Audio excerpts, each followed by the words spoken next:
me as some sort of hero of his own. Hey, how's it going? Hi guys, we're back.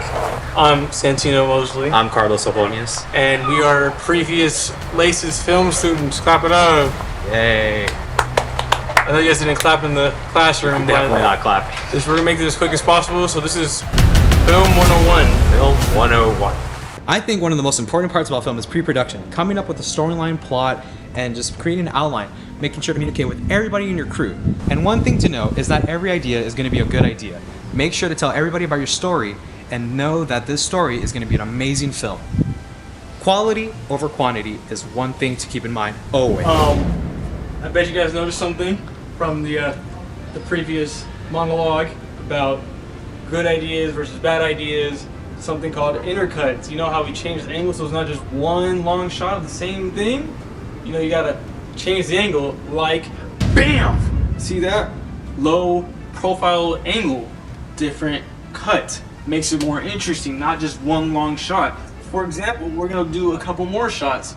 Hold on, you got something in your lens, hold on. I know you saw that cool transition, bro. Also add those. Now look, this is called a rule of thirds shot. Carlos will put the grid right here. So you see how I'm all the way on your far left or right, depending on where you are. And there's all this empty space.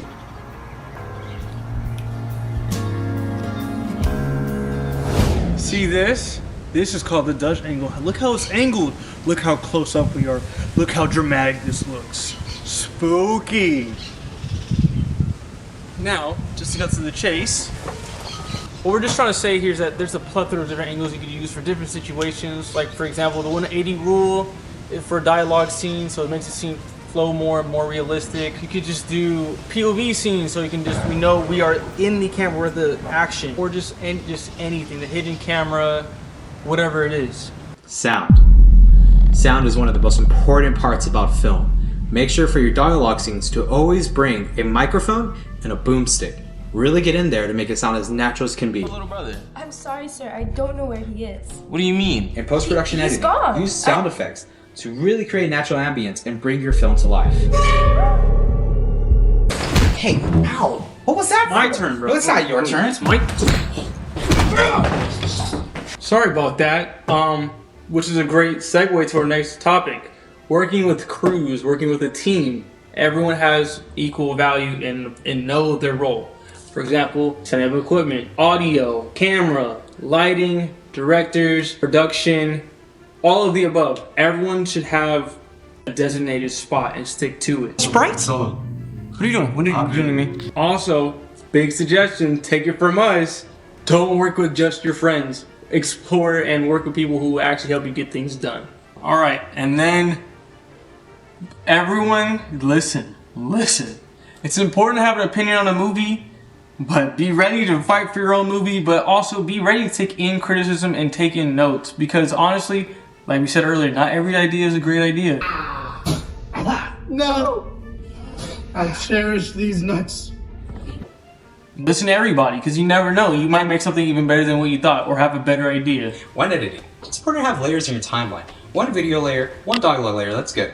But you can have 3 extra sound effect layers to really bring your film to life. And if you're feeling really risky, have 1 adjustment layer to just add colors to your film. Next section we're going to talk about is dialing in your camera settings. For example, make sure your camera is always in focus. You can use the minus or plus icon to zoom into the subject that you want to have in focus to dial it in properly. It is ISO. Now your ISO is going to be your digital brightness. You can increase it to let more light and decrease it for less light. But the thing about it, the more ISO you use, the more noise you have around in your frame. Next thing we're going to talk about is your aperture. Now the lower the aperture number, the more blur it has in a shot. The higher the aperture number, the less blur it has in a shot. For example, we're going to blur it in and out. You see? Shutter speed. Shutter speed helps out with letting more light in. The lower the number, the more light lets in, and the higher the number, the less light it lets in. So you can use that to adjust without touching the ISO to reduce noise. But also shutter speed contributes to how a movie looks. I shoot anywhere between 50 to 70 shutter speed to give it that more cinematic look.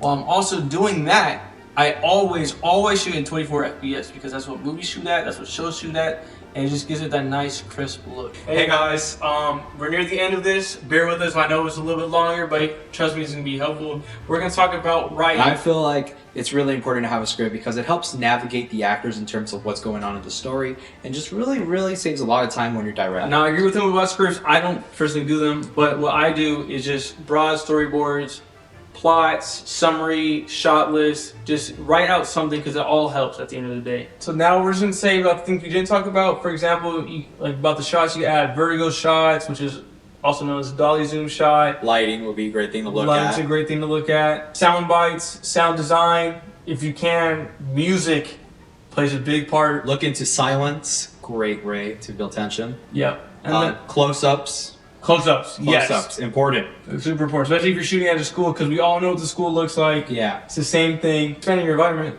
Location scouting, change it up. At the end of the day, just enjoy it. Have fun. Enjoy, it's film.